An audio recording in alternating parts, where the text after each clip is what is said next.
جب ہم اللہ سے رو کر بار بار یہ کہتے ہیں کہ یا اللہ، اور کتنا صبر کروں اور کتنا صبر کرنا ہوگا مجھے، تو میری دعا کیوں نہیں سن رہا؟ تو کچھ تو جواب دے میرے رب۔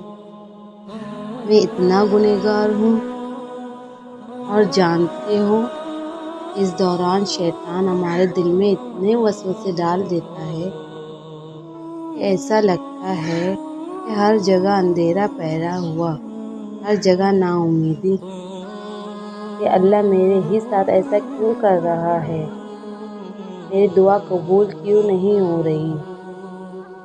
جانتے ہو یہی ہماری سب سے بڑی غلطی اور نا امیدی ہے اللہ سے، کہ ہم اتنی جلدی مایوس ہو گئے، بلکہ اللہ تعالیٰ تو ہمیں دیکھ رہا ہوتا ہے کہ میرا بندہ صبر کرتا ہے یا نہیں، اور اللہ کو تمہارا رونا اتنا پسند ہے۔ جب تم اس کے سامنے رو کر دعا مانگتے ہو اور تمہیں لگتا ہے کہ اللہ تو میری دعا سن ہی نہیں رہا، بلکہ اللہ نے تو خود قرآن میں فرمایا،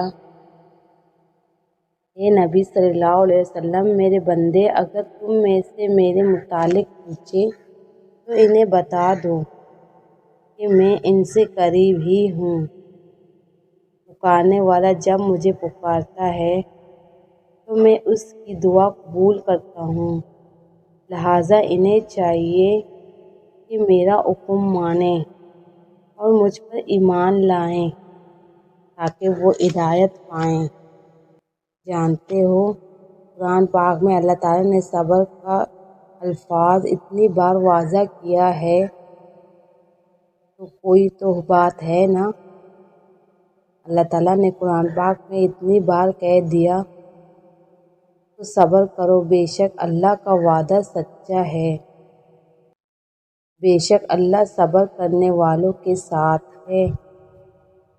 جو لوگ صبر سے کام لیتے ہیں ان کا ثواب انہیں بے حساب دیا جائے گا۔ صبر اور نماز سے مدد لو۔ تو جب اللہ نے یہ قرآن میں کہہ دیا تو پھر کیوں پریشان ہوتے ہو؟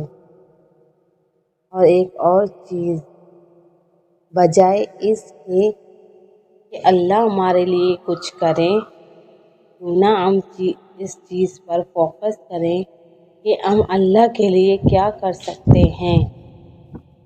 جب ہم اللہ کے لیے صبر اور نماز پڑھیں گے تو اللہ خود ہمیں صبر کا اجر دے گا اور سب کچھ ٹھیک ہو جائے گا۔